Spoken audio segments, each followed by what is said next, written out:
Gue lari ke pendaki lain di timur, gue lari ke situ.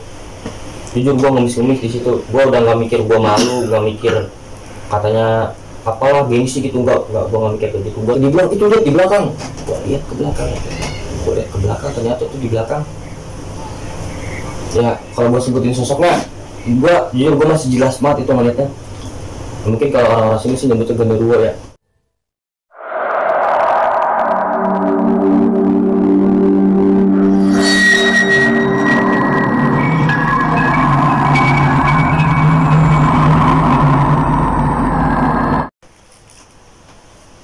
Assalamualaikum warahmatullahi wabarakatuh. Kembali lagi bersama gua Denny Firmansyah alias Bang Jakun di kisah pendakian si Jakun. Pada segmentasi kali ini gua akan menghadirkan cerita misteri. Dan seperti biasa cerita misteri ini gua akan menghadirkan seorang narasumber. Narasumber yang akan gua hadirkan ini adalah salah satu teman dan sahabat gua juga. Bisa dibilang ini ya sebagai adik angkat gua lah, adik-adikannya. Teman gue ini akan menceritakan kisahnya di Gunung Gede pada tahun 2020. Kisahnya ini penuh dengan pengalaman-pengalaman yang menarik buat untuk diceritakan. Oke, kita lanjut aja langsung panggil narasumber kita. Ji, gimana kabar Ji?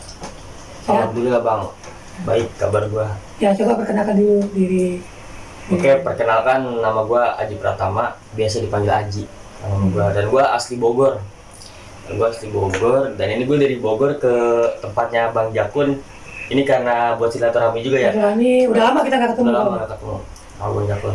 Dan dia juga bilang katanya dia ngajak gue buat berbagi pengalaman sedikit tentang pendakian. Sebenarnya sih gue masih pemula. Apa nih yang mau diceritain yang di gunung mana nih? Di Gunung Gede sih Bang. Di Gunung Gede. Pada tahun berapa tuh? Di Gunung Gede itu tahun 2020. 2020. Berapa orang tuh di naik? Gua di Gede itu kalau nggak salah ada sekitar 8 orang. 8 orang. 8 orang. Lu sebagai leader apa sebagai? Di situ posisi gue sebagai peserta. Peserta aja. Nah, gue ikut temen gue. Oke. Itu pendakian pertama gue Bang. Itu pendakian pertama. Pendakian pertama gue di Gede Pia Putri. Pia Putri. Lumayan jauh Bang. Oke, kita langsung lanjut aja dengerin cerita dari Bang Haji. Bismillahirrahmanirrahim. Assalamualaikum warahmatullahi wabarakatuh. Oke, jadi di sini gue diminta sama Bang Jakun tadi buat berbagi sedikit pengalaman gue waktu naik gunung. Dan ini gue mau cerita waktu gue di Gunung Gede. Di Gunung Gede itu pendakian pertama gue ya. Jadi gue pertama kali mendaki gunung itu Gunung Gede. Itu pas awal pandemi. Udah pandemi sih itu sebenarnya. Udah pandemi. Dan itu jujur sebenarnya gue takut naik gunung sebenarnya. Kita cerita dari nol aja nih ya. Jadi tuh waktu gua sebelum gua naik itu gua di rumah di WA sama temen gua orang Ciseeng kalau nggak salah tuh temen gua. Dia udah senior, dia udah sering bolak-balik ke gunung. Ya bisa dikatakan gunung apa aja udahlah kalau dia. Gua di WA sama dia. Dia ngajak gua buat ke Gunung Gede. Dan dia bilang, "Udah temenin gua," kata dia kayak gitu. Gue tanya kan, bukannya lagi pandemi gunung tutup, kata dia gitu. Dia bilang, enggak ditutup, cuma dibatasin, kata dia gitu. Gue kan otomatis kalau kayak gitu gunung sepi kan, namanya dibatasin. Dan di situ mental gue langsung ciut, soalnya gue dulu tuh nggak suka naik gunung, takut lah naik gunung. Cuman karena perasaan gak enak juga kan sama teman gue, nggak enak udah ngajak kan dia. Ya udahlah, kira gue usahain ikut. Pas hari H, gue udah packing segala macem. Dan gue berangkat dari rumah gue itu ke base camp pagi, sekitar nggak pagi banget, malam sekitar jam 2-an kalau nggak salah, ke daerah base camp Gunung Gede Putri. Akhirnya pas nyampe situ istirahat bentar, ngobrol-ngobrol nih, udah nyampe base camp gue ya, ngobrol sama pendaki-pendaki lain ya. Jadi ya kita akrab-akrabin lah kalau kayak gitu. Dan pas kayak gitu udah nggak lama gue paginya langsung naik itu gue di 8 orang, ceweknya 2, sisanya cowok. Nah, gue pikir di situ yang pemula tuh gue doang. Pemula gue doang. Makanya kan di situ gue ikut aja apa kata senior gue, apa kata temen gue. Ternyata pas udah di tengah trek, gue juga bingung, kata gue, kok ini mereka pada senior malah kayak gini kan. Ternyata enggak, ternyata teman gue bilang gini, kalau di gunung itu semuanya kelihatan. Jadi gitu, sifat orang itu semuanya kelihatan. Yang egois bakal egois, yang jiwa pemimpin bakal pemimpin, yang sabar bakal sabar, kata dia gitu. Dan itu benar-benar kelihatan. Di situ benar-benar kelihatan. Jadi tuh gua naik gunung, ceweknya ini satu, kan ada 2 cewek. Yang satu ini lagi baru keluar rumah sakit. Cewek ini pertama kali gue naik gunung ya, baru keluar rumah sakit. Cuman dia mau naik gunung karena kata dia nggak enak, udah ada janji, kata dia gitu. Padahal dia sakit di rumah sakit, dirawat, abis pulang dari rumah sakit dia langsung naik gunung gede ya Putri. Padahal udah gue saranin, gue bilang nggak usah, kalau emang lu belum fit lu nggak usah naik dulu. Ya ada, gue bukannya gak mau direpotin ya, takutnya kenapa-napa di gunung kan, kayak gitu ya kan, mending kita nyari aman aja. Tapi dia kekeh, dan ini si cewek ini gue akuin dah, dia kalau udah sama janji mau kayak gimana pun dia bakal nepatin. Dan ini dia kekeh, itu dia kayak maksa banget, kata dia enggak, gue harus ikut kata dia gitu. Oke lanjut, jadi temen gue ini yang cewek kan ada 2 orang yang gue bilang, yang satu orang itu baru keluar dari rumah sakit. Dan gue udah bilang, kata gue, lu kalau belum fit lu gak usah ikut, nggak apa-apa, gue sih nggak maksa. Tapi dia bilang gue nggak enak, gue udah janji, kata dia gitu. Dan gue akuin kalau ini cewek kalau udah janji itu dia mau kayak gimana pun pasti bakal ditepatin. Gue salut sama dia. Nah ya udah kan, mau gimana lagi. Cuman gue udah mikir di rumah, aduh kalau kayak gini gue harus siap, walaupun di sini gue pemula gue harus siap. Soalnya bisa dibilang gue salah satu orang yang dekat sama dia lah. Ya kan, bukan dekat ini ya dekat lah pokoknya gue sama dia. Nah pas kayak gitu dari pas mulai nanjak udah mulai kelihatan dikit-dikit capek. Gue sih enggak kayak ngomel gitu, lu lama banget, enggak, gue nggak kayak gitu. Gue santai, gue ngikutin dia, gue nggak jauh dari dia. Nah pas udah kelama-lamaan dikit, terus udah nyampe gede itu kan, yang sawah pertama kan kita lewat sawah tuh, habis sawah itu kan baru hutan tuh kan, hutan pos 1 pintu rimba tuh. Pas di situ gue ngeliat dia udah pucet, tapi dia maksain tetap naik. Dan gue bilang, kalau nggak kuat nggak apa-apa, mumpung belum jauh kita turun lagi, kata gue gitu. Gue nggak masalah mau turun lagi, gue nggak nyampe puncak nggak masalah, kata gue gitu. Yang penting kita aman-aman aja, kata gue gitu. Dia bilang, enggak, gue kuat, kata dia gitu. Yang penting gue jangan telat minum obat, kata dia gitu. Kata si teman gue ini. Ya udah oke kan, gue tetap nge-backup dia dari belakang, walaupun jatuhnya gue pemula, gue tetap nge-backup dia dari belakang. Soalnya ya gue nggak bisa lah kalau ninggalin teman kayak gitu. Udah tuh pas singkat cerita gue lewat pos 1 langsung lanjut gue ke pos 2. Itu gue selesai di pos 1 tuh istirahat bentar nemenin dia, lanjut ke pos 2. Itu gue sebenarnya pendakian gue paling lama tuh. Normalnya itu kan dari pos 1 ke pos 2 nggak nyampe 2 jam lah kan, cepet. Dan itu gue 2 jam dari pos 1 ke pos 2. Kalau dibilang lama banget, soalnya 5 langkah istirahat, 10 langkah istirahat, jalannya 5 menit, istirahatnya 10 menit, kayak gitu ya. Namanya orang baru keluar rumah sakit kan, dia juga maklumin. Gue sih nyantai aja. Nah pas di pos 3, nyampe pos 3 di situ kondisi udah siang. Dan gue di situ kan pos 3 itu buat istirahat karena dia bikin tenda juga. Dan situ gue masak, ngopi, ngerokok sebentar, ngobrol sama pendaki lain sambil nemenin itu si cewek itu minum obat. Dan singkat cerita gue istirahat di situ ada 1 jam lah gue di situ, 1 jam lebih mungkin. Gue naik lagi, lanjut ke pos 4. Pos 4 itu kalau salah Simpang Malembir, pos 4. Nah gue di pos 4, pas pertengahan pos 3 pos 4 itu gue udah mulai sore tuh, kalau nggak salah ya, pertengahan pos 3 pos 4 itu gue udah mulai sore. Dan di situ bener semua sifat tuh kelihatan sih. Dan gue di situ langsung kayak gue bingung gini, gue pemula dan gue anggap teman-teman gue itu senior, tapi kok dia malah kayak gini. Jadi yang egois ya udah egois, dia ninggalin temennya. Yang sabar oke, sabar nungguin. Yang orang nggak marah-marah mulu. Dan gue di situ bingung, gue mau kayak gimana kan, namanya gue pemula, gue mau ngomong ini itu ya gimana, namanya gue masih canggung. Ya udahlah, kata gue ikutin dia aja. Dan akhirnya di situ gue misah di pertengahan pos 3 pos 4 gue misah. Nah di situ temen gue bilang gini, yaudah gue duluan ke Surken, kata dia gitu, dia di barat, kata dia gitu. Gue ngadirin tenda biar lu datang tuh langsung tidur lah, langsung masak, kata dia gitu. Oke kan, jadi gue di situ ada 4 orang, gue 4 orang di situ yang nungguin. Jadi ceweknya 1, cewek 2, 5, maksudnya ceweknya 2, gue sama temen gue coba 3. Dan itu yang inilah, yang satunya ini temen gue yang udah senior. Udah kan nggak kira sisanya naik tuh, katanya bilang gitu dia mau bikin tenda di Sultan Barat, di alun-alun barat. Nah ternyata ekspektasi gue tuh gini, paling gue nanti nyampe sono tuh nyampe Sultan sore lah, nggak nyampe maghrib, itu ekspektasi gue. Ternyata enggak, gue maghrib itu di Simpang Malibir, dan itu bener-bener gue buat yang udah pernah gede tau kan Simpang Malibir tuh kayak gimana.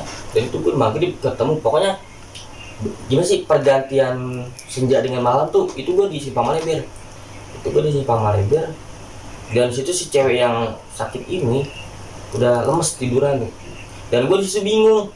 Pertama, gue tahu teman-teman gue udah nggak betah lama-lama, pengen buru-buru nyampe, dan gue juga nggak bisa maksain buat gue berangkat, buat gue ke atas, soalnya gue ngejagain si cewek ini. Akhirnya kan gue gini kan, yaudah ayo pelan-pelan bisa, kata gue gitu. Dia bilang gini, gue nggak kuat, kata gitu. Yaudah lu mau berangkat ke atas aja, kata dia, tinggalin gue, kata dia. Dia ngomong gitu kan, gue nggak apa-apa kok sendirian, kata dia gitu. Ya gue yang nggak bisa lah ninggalin temen kayak gitu. Lalu gue gini kan, yaudah ayo gue temenin, kata gue gitu. Gue tungguin sama gue tungguin. Akhirnya nggak lama baru ada dia mau jalan lagi pelan-pelan gue jalan. Itu tuh waktu udah pandemi ya, itu bener gunung tuh sepi. Ada 1 orang 2 orang pendaki, cuman nggak kayak biasanya kan. Kalau gunung gede itu banyak kan, sekali ada naik gunung tuh hampir ribuan orang. Itu gue dikit ya, mungkin nggak nyampe 200 orang lah yang naik. Itu pun jarang-jarang, jadi kadang ketemu orang kadang enggak, namanya lagi pandemi kan, dibatasin. Nah pas gue nyampe Surken malam, pokoknya gue nyampe Surken malam, dan gue sama temen gue nih kan cewek itu ada 2, yang satu sakit, satu lagi enggak, sama yang ini sama yang enggak sakit tuh. Gue ajak, yaudah yuk kita cari temen yang tadi temen gue duluan kan. Gue kebagi 2 rombongan, gue carilah di Surken. Nah pertama gue nggak tahu Surken, namanya gue pertama kali itu tuh malam. Gue tuh cuman ngelihat pohon edelweiss doang, sama lapangan luas. Itu gue nggak tahu itu Surken, itu pertama kali kan gue nggak tahu itu Surken. Dan gue ngeliat nggak ada orang sama sekali. Itu kan pakai senter, gue senterin, nggak ada orang sama sekali, sepi banget pokoknya. Itu cuaca angin gede waktu itu, kondisi di sekitar tuh angin gede, kayak bukan badai sih, emang udah biasa gunung kayak gitu ya. Udah akhirnya gue istirahat lah di itu Surken Timur, pokoknya di samping Surkennya pisan. Gue istirahat di situ, dan di situ gue emang kayaknya udah kebawa capek juga ya. Gue di situ halu, asli gue nggak habis pikir. Jadi gini, gue ngeliat halusinasi nih gue ya. Gue ngeliat ada rumah dua rumah, itu gede rumahnya, tingkat. Gue masih inget banget itu rumahnya itu warna biru sama warna hijau.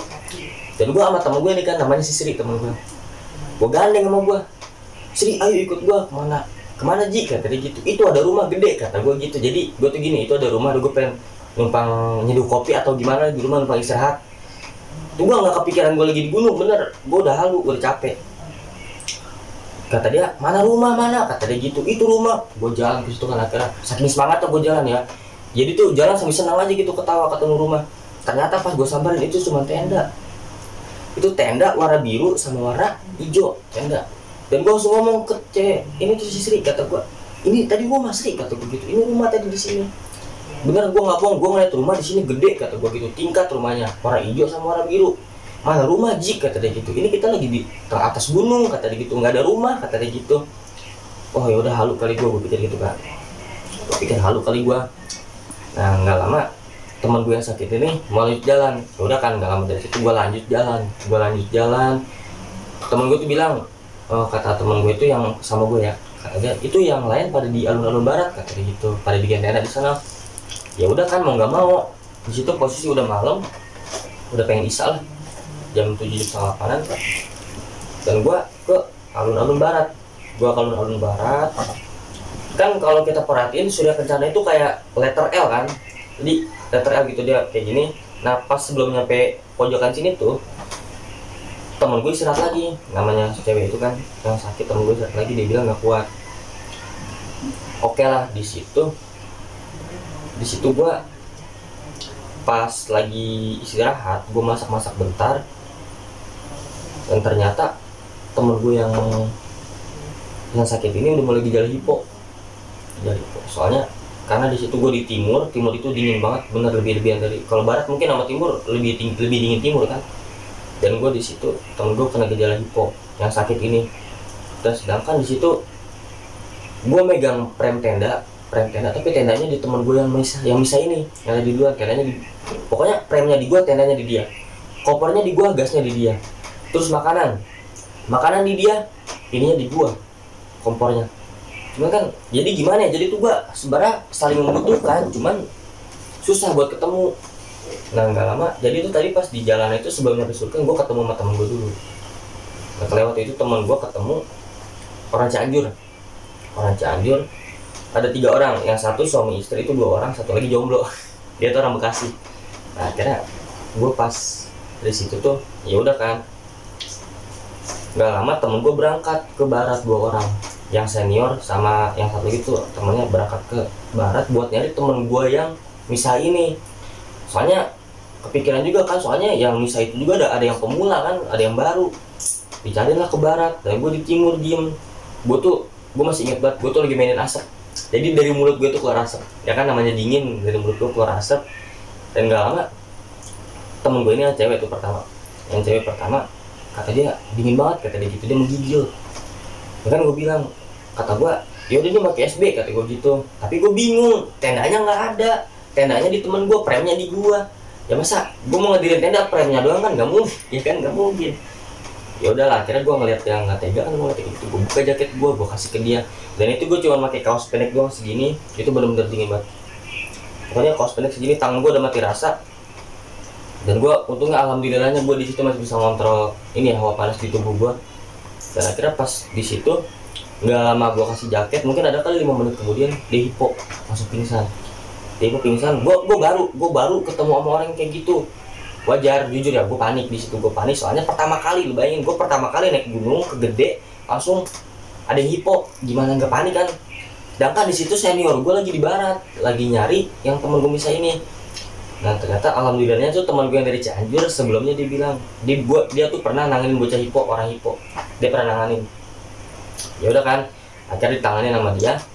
Gue untung dia bawa tenda, tapi tenda bercanda, single layer, dan itu nggak ada playsitnya. Single layer nggak ada playsitnya, kata gue ya udahlah nggak apa-apa, yang penting mah tenda, kata gue gitu. Udah kan, tenda udah jadi, dia udah gue selimutin SB, pokoknya SB dia banyak banget tuh, oke tebal tuh badan dia bener. Masukin ke tenda, udah kan istirahat sebentar, mungkin dia. Dan gue situ nggak tenang, gue nggak bisa tenang. Gue itu ngelilingin Surken, bener, gue sendiri ngelilingin Surken buat nyari kayu doang. Jadi di otak gue tuh, gue pengen bikin api unggun. Otak gue ngelilingin Surken, nggak ada kayu. Ada pohon bunga Edolis sudah mati, itu pun nggak bisa dicabut, keras. Ya udahlah, kata gue, akhirnya gue ngambil rumput Surken itu. Gue bodohnya gue itu pas lagi panik, karena banyak rumput di Surken kan, kayak ilalang kecil itu. Gue cabutin, dapet segini kalau nggak salah. Udah langsung gue bakar di samping tenda teman gue yang hipo ini. Itu nggak lama, apinya nggak nyampe 5 menit mati. Gue pasrah di situ. Ya udahlah, gue pikir udah gue serahkan aja semuanya kan sama Allah. Tapi udah gue capek, maksud tuh bener, gue capek banget. Gue tiduran di Surken. Nggak lama teman gue yang senior ini balik dari barat, dia bilang nggak ketemu, kata dia gitu, nggak ketemu. Ya udahlah, kata gue, dan teman gue ini tuh belum tahu kalau anggotanya ini ada yang hipo. Nggak lama ditanya sama dia, kata dia gini, si Inian mana, kata dia gitu, gue sebut namanya, si Inian mana, kata dia gitu.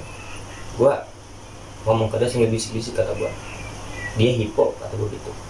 Dan temen gue yang senior ini langsung nangis. Nangisnya tuh bukan nangis karena pasrah, karena dia hipo ya, enggak. Gue tahu dia tuh capek, bener-bener capek, mental dia kuras banget. Akhirnya dia nangis. Teman gue pun yang satu lagi kan ada 2 orang yang dari barat, nangis juga. Dan gue di situ bingung, gue harus ngapain. Dan gue kepalang capek, gue udah bingung. Ya udah, akhirnya yang lain nangis, gue diem, nyender di batu. Ya Allah, gimana ini ya? Dan itu di pikiran gue tuh, gue cuma pengen balik ke rumah. Gue mau balik, gue mau ke rumah, gue nggak betah, kata gue gitu. Dan gak lama, alhamdulillahnya temen gue ini gak lama mulai sadar, mulai bisa ngomong gitu, mulai pemikirannya mulai lancar. Dah tuh, tapi dia belum pulih ya, enggak, dia baru setengahnya mungkin, masih ngerasa hawa dingin. Ternyata tuh gak lama kemudian temen gue cewek yang sakit ini, kan ada 2 cewek tuh, yang satu sakit, yang satu seger. Ya tadi hipo pertama itu yang seger, yang sehat bocahnya, dia hipo pertama. Gak lama dia siuman, yang sakit ini, yang sakit hipo. Dia hipo, gue udah tambah bingung. Pertama tenda nggak ada lagi, Terus sleeping bag juga nggak ada lagi, namanya kan kita kelompokan kan, jadi ada tas masing-masing kan, ini lu bagian bawah ini, bagian bawah ini, itu gue misah, jadi gue susah. Dan disitu gue mau masak, gue bingung, gue nggak punya gas, dan akhirnya pas gue habis nanganin temen gue yang hipo ini, kan ada 2 orang, gue taruh tenda tuh, gue lari ke pendaki lain.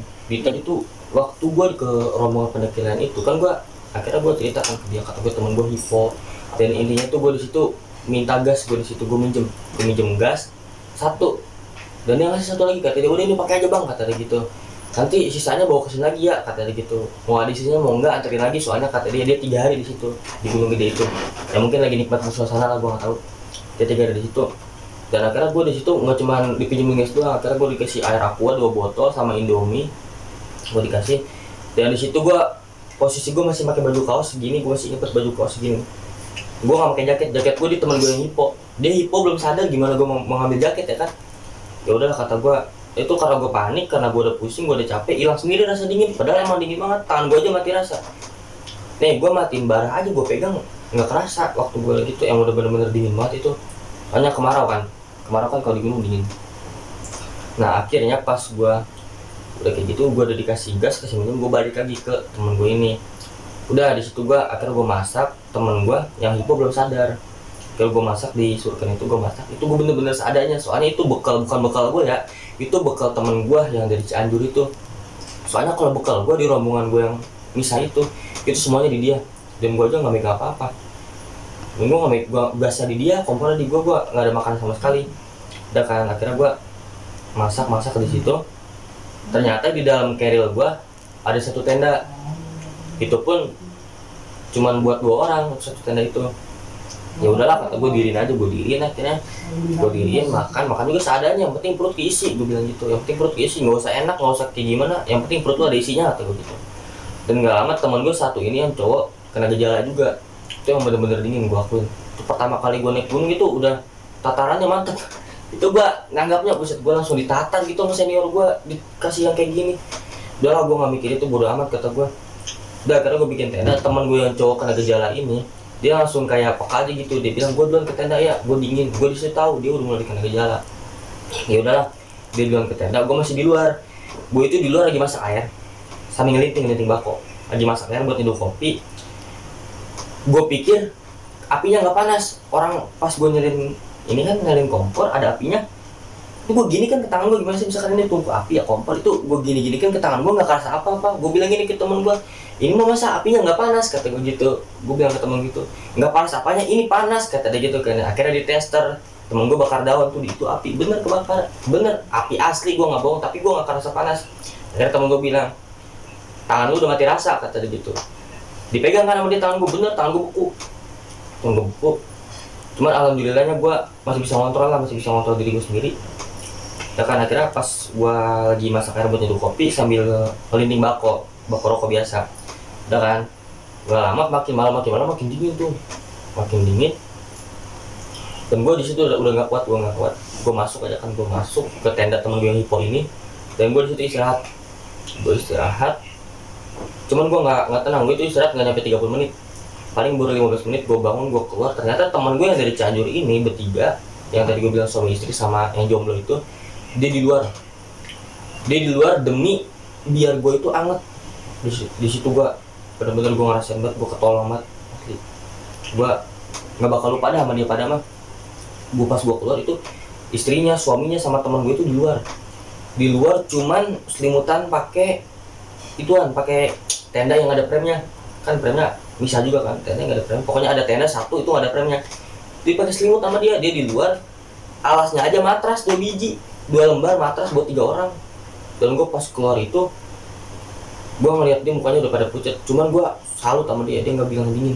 Gue bilang gini, bang udah lu di dalam aja, nggak apa-apa lu aja, kata dia gitu. Gue mah gampang, kata dia gitu. Ya gue walaupun di situ posisi gue juga udah gejala ya, gue nggak mau lah temen gue kedinginan, bener. Gue udah gitu, gue juga lebih baik gue direpotin orang daripada gue ngerepotin orang.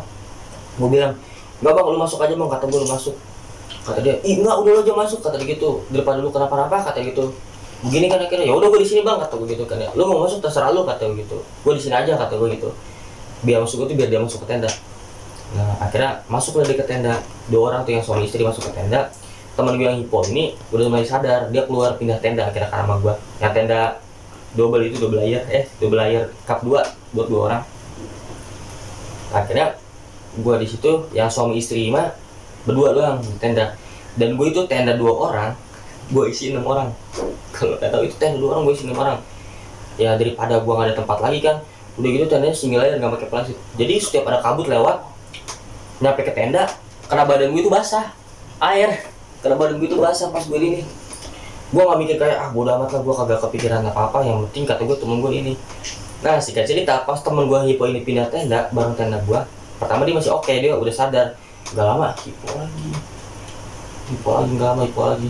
Dan disitu gue udah tenang, gue udah dikasih ngeliat tadi senior gue itu nanganin bocah hipo, gue tenang. Akhirnya gue selimuti nama gue. Pertama 1 orang doang yang hipo, yang sakit itu yang hipo, yang 1 lagi enggak, dia bahkan sampai ngalah ngasih jaket dia itu ke temen gue yang hipo ini. Akhirnya pas di situ kata gue gini, jangan, kata gue gitu, lu masih menggigil, kata gue gitu kan. Iya nyoba ya. Pas 5 menit kemudian atau 10 menit itu temen gue yang sehat itu hipo lagi, hipo 2 kali 2 orang. Dan itu satu tenda 2 orang buat 2 orang ya. Temen gue cewek tidur kan namanya hipo, dan gue sama temen gue berempat kan, pokoknya tenda untuk 2 orang itu gue isi 6 orang. Gue itu duduk ya dari jam 9 malam sampai jam 5 pagi gue duduk sila, gue gak bisa kemana-mana. Pokoknya di paha gue tuh yang kanan ada temen gue yang hipo, di paha kiri gue ada temen gue cowok yang gejala hipo, dan gue gak bisa gerak kemana-mana.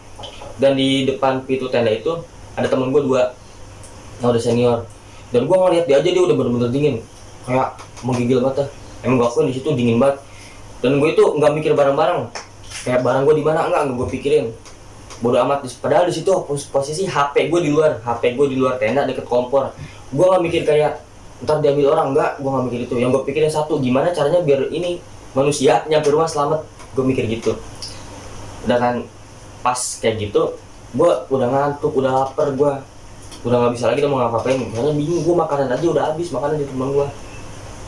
Ya kan akhirnya di situ gue diem kan gue udah menggigil, tambahan belakang gue basah. Jadi kan gue nyender ke tenda, setiap ada kabut tuh nyampe ke gue nya air, kabut yang lewat tenda nyampe ke dalam air, belakang gue basah. Gue masih pakai baju yang kaos biasa itu, gue menggigil, bener-bener menggigil. Dan akhirnya alhamdulillah itu gue bener-bener ngerasa aja gitu, ternyata tekad gue itu ini besar. Jadi gue tuh emang tekad gue itu kayak gini nih, gue nggak mau ngerepotin orang, lebih baik gue ngerepotin sama orang gitu. Jadi lebih baik orang repotin gue aja, gue nggak mau direpotin orang, gue nggak enak orangnya. Bahkan alhamdulillah di situ gue cuma gejala doang, dan itu gue masih bisa ngontrol pikiran gue. Nah pas kayak gitu temen gue lanjutnya, temen gue yang hipo ini yang sakit itu ternyata dia punya asma. Nggak tahu asma, nggak tahu apa ya, gue nggak tahu. Jadi kadang tuh napasnya ada, kadang napasnya kecil banget. Jadi tuh nggak kayak orang napas, orang tangan gue ke hidung dia gini, nggak kerasa napas. Terus kadang-kadang gede kayak orang ngap aja gitu napasnya. Bukan bingung ya. Udah gue nggak mikirin apa-apa, tapi dia sadar biasa aja gitu, biasa aja dengan sendirinya. Dia tidur lagi. Akhirnya gue duduk sila itu dari jam 9 malam sampai jam 5 pagi gue nggak gerak. Kayak gini aja. Dan itu gue nggak tidur, gue ngantuk ya. Ngantuk, bener. Gue ngantuk. Gue merem paling boleh 5 menit. Gue balik lagi terus gue senterin tuh bocah yang pada hipo, ngecek napas dia kan, takut gue bener. Namanya gue baru pertama kali naik gunung nanganin orang hipo kan gokil kan.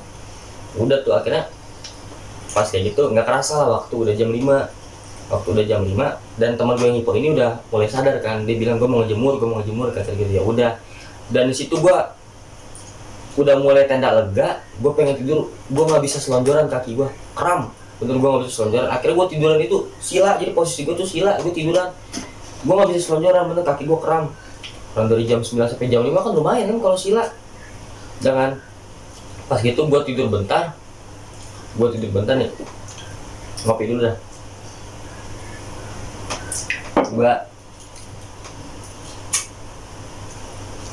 Gue tidur bentar tuh, pas nggak lama gue tidur jam 5, jam setengah 7 gue baru bangun.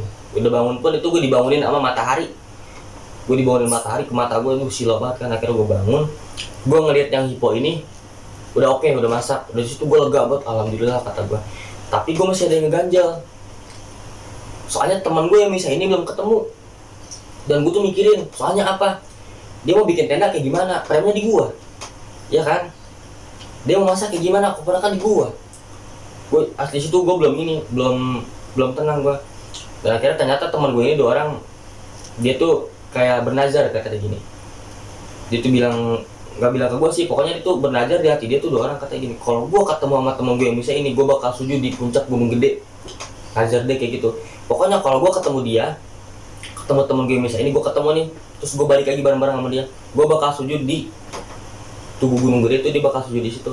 Dan alhamdulillah banget waktu di puncak ketemu sama temen gue yang bisa ini, ketemu. Dan akhirnya pas ketemu dia, yang tadinya gue kesel, ada yang egois, ada yang segala macem, jadi hilang. Saking ke bawah hawa senang lah kali gitu ya, hilang perasaan gue kayak gitu. Udah kan akhirnya gue habis dari itu gue foto-foto bentar, disuruhkan masak, packing kan, akhirnya packing. Dan temen gue yang dari Bekasi ini, yang tadi gue bilang suami istri sama jomblo itu satu, dia nggak turun, dia 3 hari di situ. 3 hari di situ. Pas gue turun, dia minta bekal ke gue kasih kan, akhirnya udah kata gue kasih. Terus abis dia pada summit, gue duluan turun. Pas gue turun itu, gue lupa gas yang gue pinjem belum gue balikin. Yang gue pinjem tadi gue cerita tuh, yang gue pinjem ke pendaki lain, belum gue balikin. Padahal dia tuh 3 hari di Gunung Gede, gue balikin. Dan itu gue, ya kalau lu yang ngeliat nih bang ya, kalau misalkan ada yang ngeliat nih yang waktu itu gas gue pinjem di Surken, ya lu bisa DM gue aja dah, lu bisa DM gue, nanti gue ganti.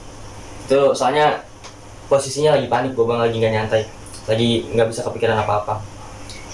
Lalu kalau misalkan emang masih ini, DM aja ke gue, DM. Kalau nggak komen di video ini aja, oke? Nah gue masih inget kok muka-muka lu. Nah lanjut ya, jadi pas gue turun kan, gue udah packing, temen gue ini 3 orang turun duluan. Dia bilang buru-buru, ya gue nggak tahu dia buru-buru mau ngapain, gue nggak tahu. 3 orang turun duluan, sedangkan gue baliknya itu jam 3, gue masih inget banget, jam 3 gue balik dari Surken, jam 3 sore start nyampe bawah. Dan akhirnya waktu di Simpang Maleber ya, yang gue bilang itu, temen gue kan namanya sakit, 10 langkah berhenti. Dan akhirnya gue nyampe pertengahan pos 4 pos 3, ini pas gue diturun ya, pas gue OTW turun, pertengahan pos 4 pos 3, teman gue yang sakit ini nggak kuat, dibilang palanya pusing katanya gitu. Itu posisi udah malam, kok ketemu malam di situ, katanya gue udah pusing katanya gitu. Ya udah kan akhirnya itu gue masak pakai bekal sisa kan, ada sisa tuh kayak Indomie segala macam, gue masak dulu. Dan gue masak nggak di pos 3, itu gue bener-bener di tengah-tengah trek. Soalnya kalau gue lanjutin ke pos 3 nggak bakal mungkin, temen gue yang sakit ini udah pusing, dia udah nggak kuat.